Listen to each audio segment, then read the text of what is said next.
Hare Krishna, muy buenos días. Namaste Vishnupadaya Krishna Prestaya Bhutale Srimate Bhaktivedanta Swaminiti Namine Namaste Saraswate Deve Gauravani Prasharine Nirvishesha Sumnyavadi Pashatya Deshatarine Shaya Sri Krishna Chaitanya Prabhu Nityananda Sri Advaita Gadadhara Srivasadi Gaura Bhaktavrinda Hare Krishna, Krishna Krishna, Hare Hare, Hare Rama, Rama Rama, Hare Hare. Hare Krishna reiterados. Vamos a continuar con las lecturas y propuestas de reflexiones acerca de algunos de los maravillosos textos del trascendental Srimad Bhagavatam. En el día de ayer habíamos leído el texto que decía lo siguiente: Maharaj Parishi era un realista tal como las abejas, las cuales solo toman la esencia de una flor. Él sabía perfectamente bien que en esta era de Kali, las cosas auspiciosas producen buenos efectos al instante, mientras que los actos poco auspiciosos tienen que ejecutarse de hecho para producir efectos. Así que él jamás sintió envidia de la personalidad de Kali. Comentábamos ayer también, abordábamos el comentario que Srila Prabhupada hacía al respecto de este verso, de este texto, y anotábamos dos puntos importantes. Primero, el punto de la gran misericordia o bendición que hay en la era de Kali. Si bien es cierto que la era de Kali está llena de tendencias degradantes, también es cierto que tiene en sí mismo un gran regalo, que es el gran regalo de que las cuestiones favorables o los actos favorables se pueden realizar desde el punto de vista mental incluso. O sea, no hay que llegar a llevar el acto a la objetividad, a una conducta expuesta, para que surta efecto el beneficio que hay implícito en ese acto. Y al mismo tiempo, los actos desfavorables tienen que ser llevados a la objetividad para llegar a dejar el efecto desfavorable, no como en tiempos anteriores, donde ya con simplemente desearlo o pensarlo ya se cometía o se era culpable de lo que se llamaba pecado. Por eso dice que Maharaj Parishi no sentía envidia de la personalidad de Kali, o sea, por eso fue que él no tuvo reparo en dar a la personalidad de Kali ciertas atmósferas donde ella pudiera vivir o coexistir como era bien su derecho, como parte más del reino. Porque sí, estaba dando lugares, mira, puedes vivir aquí, pero también estaba consciente de que si los ciudadanos se mantenían autorregulados, si los ciudadanos mantenían un buen estilo de vida, en concordancia a un comportamiento inteligente, guiado por el propio Señor, y una práctica regular de servicio devocional, entonces ellos se podrían mantener libres de la influencia de Kali, aunque Kali estuviera viviendo en medio de ellos. Los lugares están allí, Kali está allí, la invitación está allí, la tentación está allí, pero en tanto usted objetivamente no da el paso, entonces no hace el hecho, entonces no hay todavía falta por la cual pueda ser culpabilizado. Eso es muy importante y es muy significativo. Otra cuestión importante en el texto era que el texto comienza situando a Maharaj Parishi en la calificación de un esencialista o en la calificación de un realista, o sea, se quiere en la traducción hacer referencia a una persona que se dedica a tratar de captar la esencia. No se restringe. Por eso lo compara con las abejas. Eso en el propio Srimad Bhagavatam viene después en el canto número 11, habla que los verdaderos sabios se comportan como las abejas. Ellos simplemente ellos andan buscando la esencia. Claro, ojo, están listos para determinar la esencia. A veces tomamos estos textos para nuestra propia perdición o justificar nuestra propia inconstancia con relación a un determinado tipo de práctica o un determinado tipo de acercamiento al conocimiento. Decimos, no, el texto dice que uno puede andar, ¿verdad?, de flor en flor. O sea, esto significa buscando el conocimiento aquí y allá y sin problema ninguno y sin seguir ninguna indicación, ninguna metodología, ninguna restricción, ningún deber, ningún nada, ¿verdad? Hay que tener mucho cuidado porque los textos de la Escritura, cuando son asimilados directamente y uno no está en la condición apropiada para asimilar su esencia, entonces son motivo y de hecho van a ser motivo para la perdición de ese propio buscador, por decirlo así, por cuenta propia. Buscador por cuenta propia.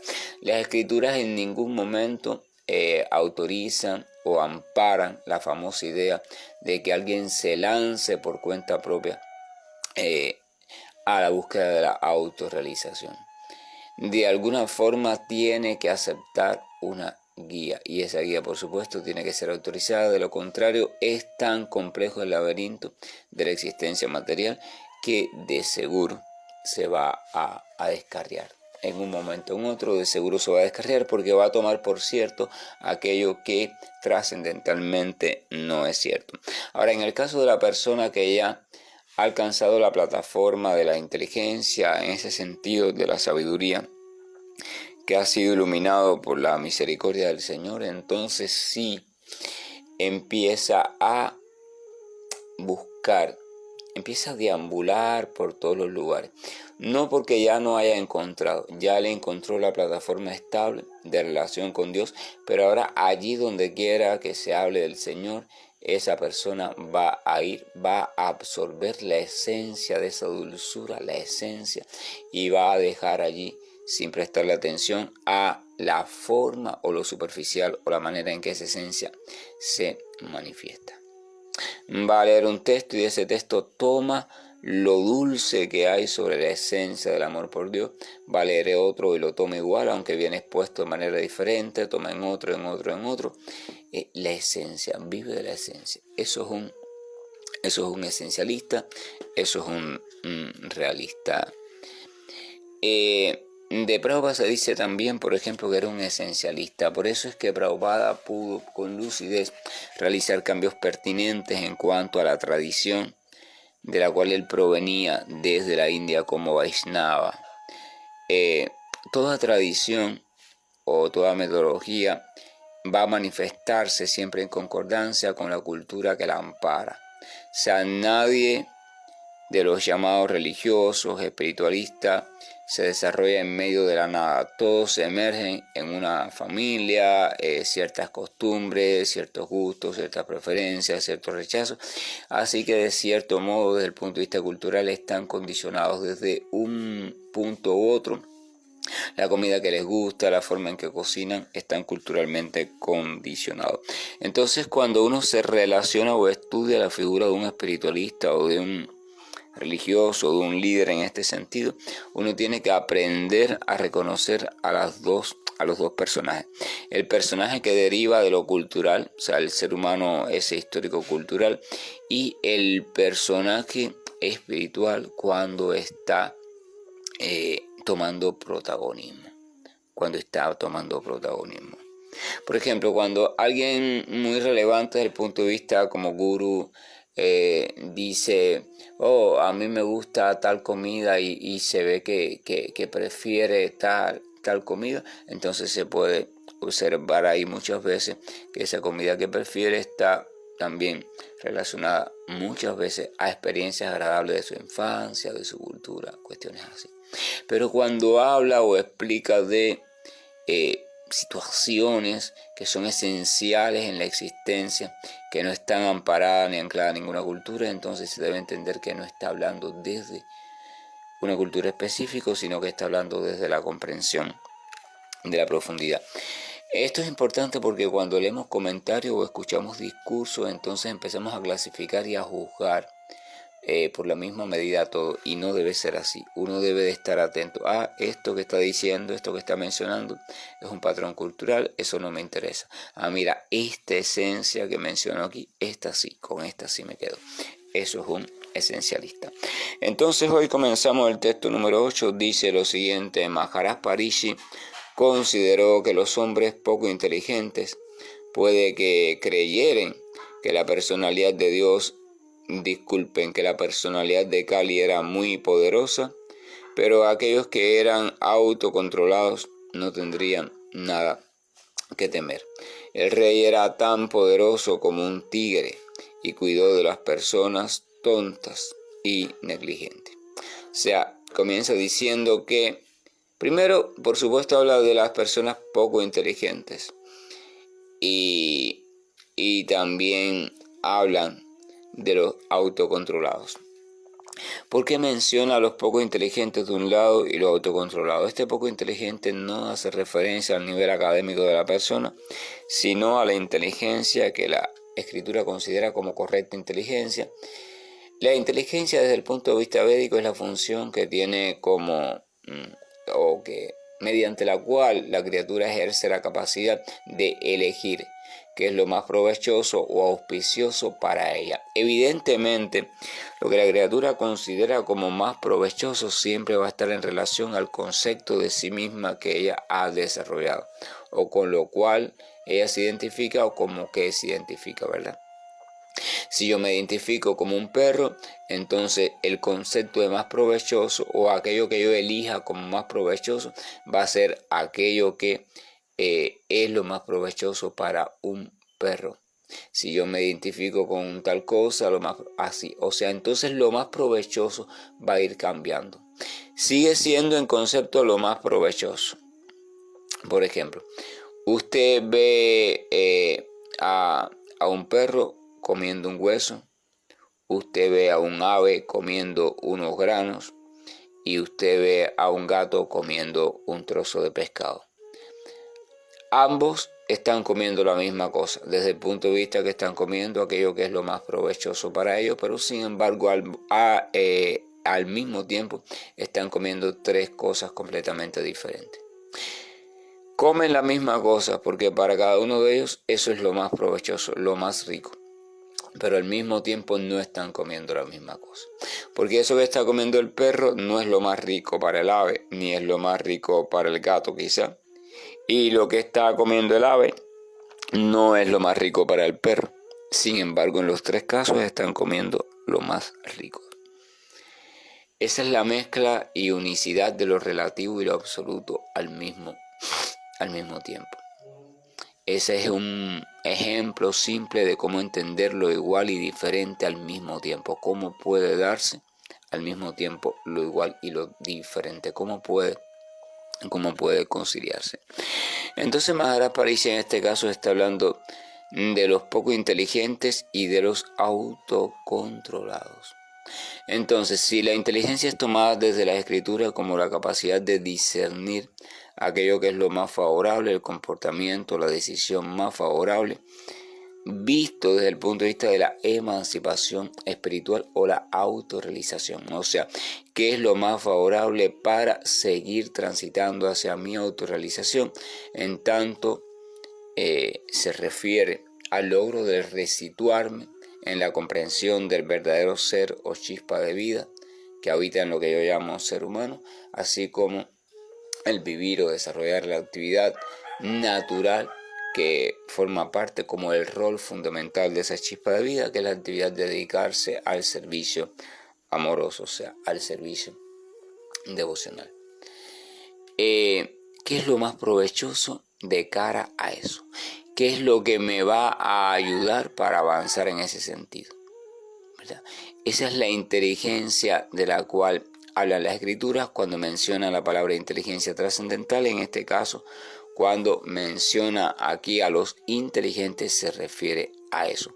Aquellos que tienen la capacidad de elegir actividades conductas, pensamientos, palabras, tipos de comportamiento que le apoyan, que le favorecen desde el punto de vista de la emancipación, comprensión, etc. espiritual. Pero los pone en contraste con los no autocontrolados o con los poco autocontrolados. Disculpen, pone en contraste a los poco inteligentes con los autocontrolados. O sea, muestra a los autocontrolados como un grupo aparte a los poco inteligentes. Esto quiere decir que el autocontrol o la autorregulación de nuestro comportamiento es una señal de inteligencia. Una de las cuestiones que tiene que lograr el ser humano antes de poder encaminarse en el sendero de la comprensión, antes de poder encaminarse hacia la trascendencia, es lograr el autocontrol. Si van, por ejemplo, a la Ashtanga Yoga, mostrado por Patanjali, vamos a ver que es también la primera etapa. Shama Niyama, o sea, comenzar a modificar el estilo de vida, comenzando a acercarse a algunos tipos de comportamiento y controlando otros para no realizarlos. Yama Niyama. Ahí empieza ya el autocontrol. Después ese autocontrol pasa al cuerpo mediante las asanas, después pasa a la respiración mediante los pranayamas, después pasa a pratyahara, así, los sentidos, la mente, la atención, hasta que llega, por supuesto, al ser. O sea, es una jornada progresiva donde la capacidad de autocontrol se va extendiendo desde los ámbitos más cercanos hasta los ámbitos más supuestamente alejados. O sea, va cubriendo todo el plano de conciencia de la criatura. Es un progresar en la autorregulación. Cuando la criatura ha devenido como criatura autorregulada, entonces se ha establecido en el plano verdaderamente de ser humano. El ser humano se espera que tenga la capacidad de autorregularse. Sin autorregulación no hay posibilidad, lo dice Krishna Bhagavad Gita, no hay posibilidad de práctica de yoga. Entiéndase yoga en ese sentido como la práctica de relacionarnos con la trascendencia o relacionarnos con el Supremo, que comienza por supuesto con la relación también con nosotros mismos. No nos podemos relacionar con el Supremo si antes no nos restablecemos en la posición natural a la cual pertenecemos como chispas de vida, puesto que la relación con el Supremo viene en tanto descubrimos que somos parte de él. En tanto que una chispa de un fuego descubre que es parte de fuego, ya en ese momento entonces empieza el camino de relación, porque ella va entonces a buscar la manera de volver al fuego de donde salió. Entonces, poca inteligencia lleva a la no autorregulación o a una dañina autorregulación pensando que es correcta. Así que inteligencia significa también vida autorregulada. Entonces dice, ¿qué pasa con los poco inteligentes? Dice que los hombres poco inteligentes, o sea, aquellos que no siguen una vida autorregulada, puede que creyeran que la personalidad de Kali era muy poderosa. Y ese es el sentido común de las personas, el sentido común de nosotros en este mundo. Cuando vemos los tiempos difíciles y malos, cuando vemos los enredos de la mente, decimos, esto es imposible. La influencia de Kali, la influencia del deterioro, la influencia de las tendencias negativas que hay en el ser humano son muy poderosas. No hay quien pueda contra esto, no hay quien resista, más tarde o más temprano, ¿verdad? Ahora, sin embargo, la Escritura dice, no es tan así. Es poderoso en tanto tú no seas capaz de practicar tu autorregulación, en tanto tú no seas capaz de darte cuenta que tienes la capacidad para decidir sí o no. Incurro o no incurro, lo hago o no lo hago, ¿verdad? Procedo o no procedo. Lo pensé, lo estoy deseando, pero ¿lo hice o no lo hice? Ese es el punto, esa es la bendición de la era de Kali Yuga y tenemos que aprovecharla. No se queden dando vuelta entre si lo pensé o no lo pensé. Y viene la culpabilidad por haberlo pensado, etcétera, etcétera. No, la pregunta es, ¿llegaste a hacerlo? No. entonces todavía estás a tiempo de modificar tu pensamiento, de erradicar ese comportamiento mental antes que se vuelva objetivo.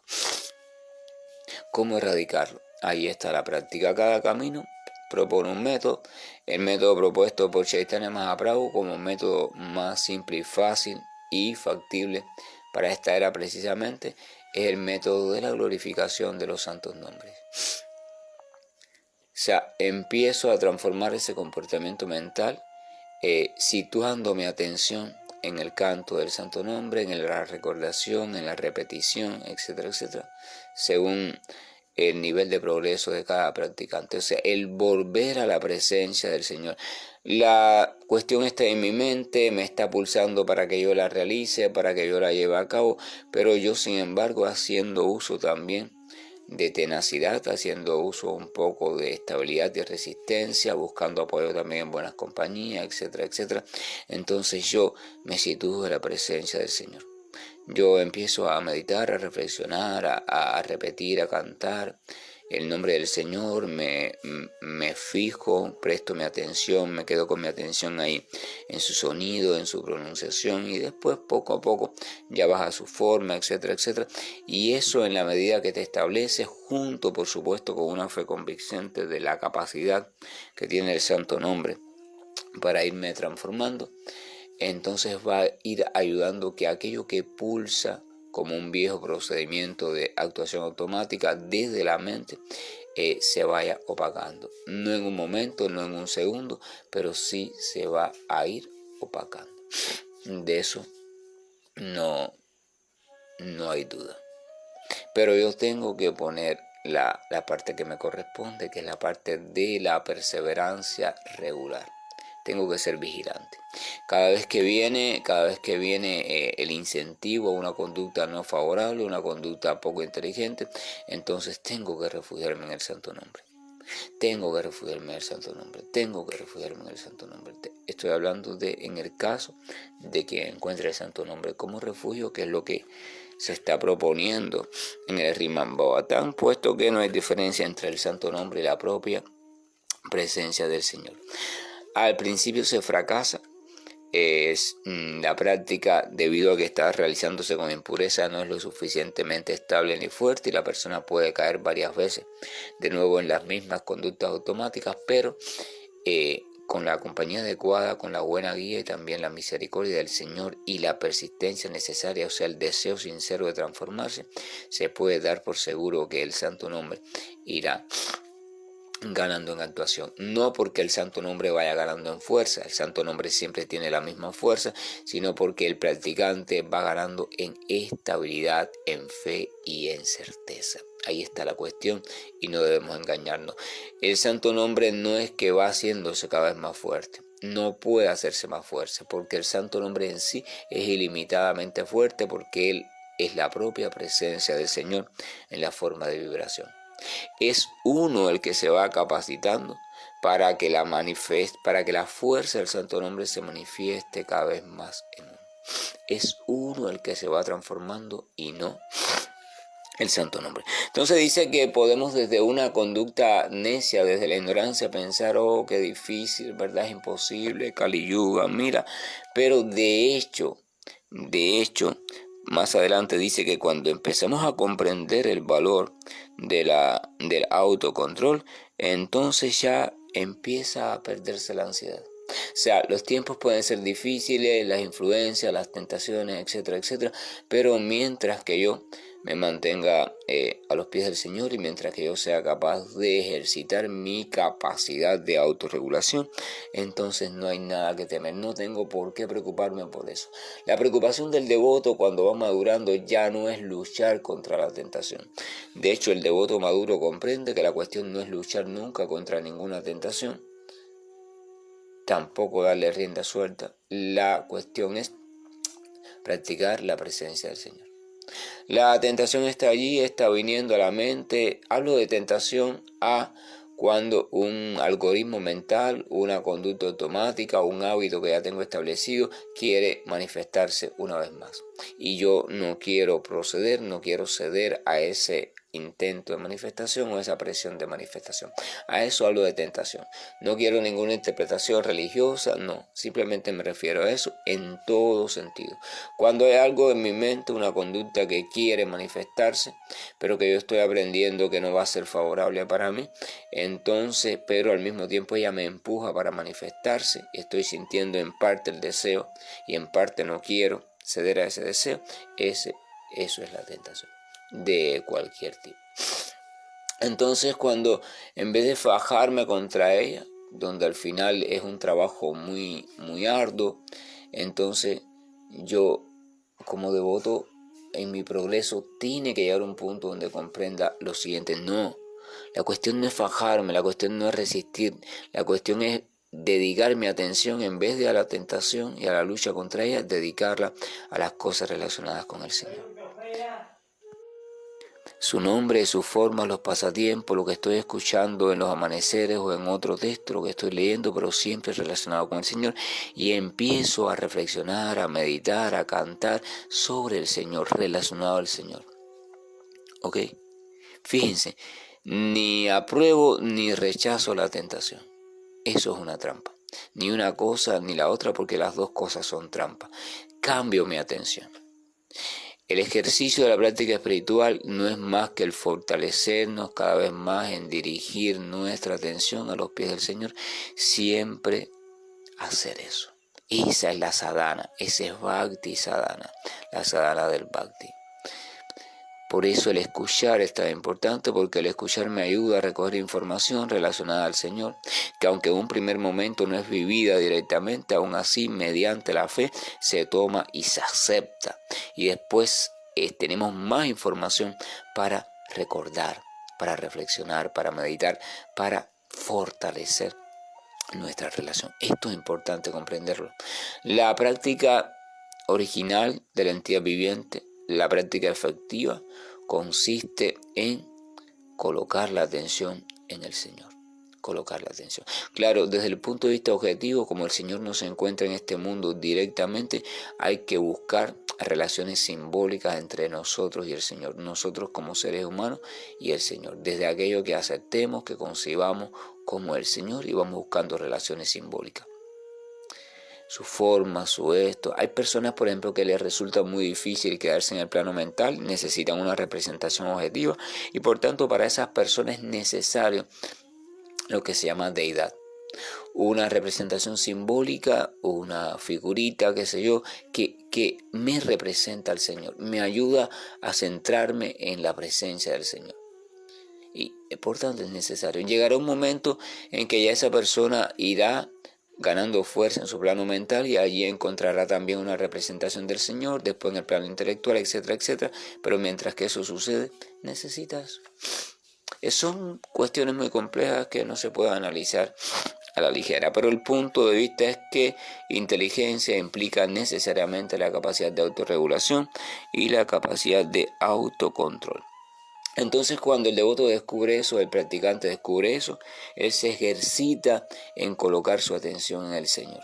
De hecho, aún fuera de ninguna tentación, o sea, sin tener ninguna tentación, él diariamente tiene su práctica diaria. Y su práctica diaria está, esa es la práctica. La práctica entonces es ejercitarnos en recurrir al Señor, ejercitarnos en recurrir.